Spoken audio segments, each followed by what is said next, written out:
कहानी घमंडी खरगोश। एक बार की बात है, जंगल के एक कोने में एक बहुत ही घमंडी खरगोश रहता था। वह अपनी तेज दौड़ और सुंदरता पर बहुत गर्व करता था। उसका अहंकार इतना बढ़ गया था कि वह अपने आसपास के जंगली जानवरों को भी नीचा देखता था। लेकिन उसे यह नहीं पता था कि उसका घमंड उसके लिए एक खतरा बन रहा था। एक दिन जंगल में एक चिड़िया ने एक बहुत ही सुंदर गाना गाना शुरू किया। उसकी आवाज बहुत ही मधुर थी और सभी जानवर उसे सुनने के लिए उत्सुक थे। लेकिन खरगोश को यह बहुत अच्छा नहीं लगा।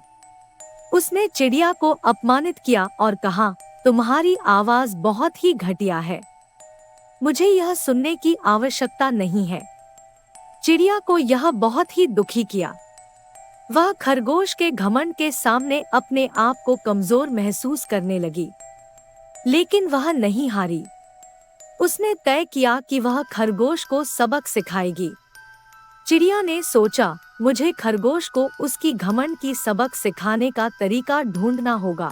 उसने एक योजना बनाई और कुछ दिनों बाद खरगोश के पास गई।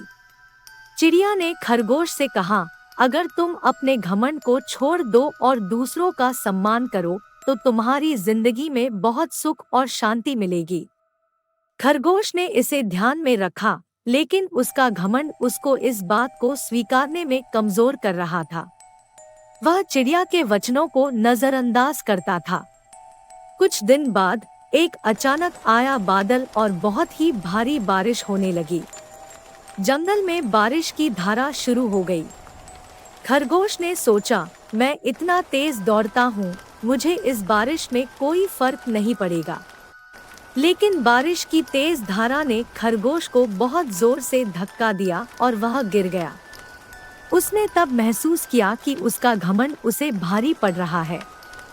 वह चिड़िया की बातों को याद करता हुआ हमेशा के लिए अपने घमंड छोड़ दिया और सबसे माफी मांगी। इसी प्रकार किसी को भी घमंड नहीं करनी चाहिए दोस्तों।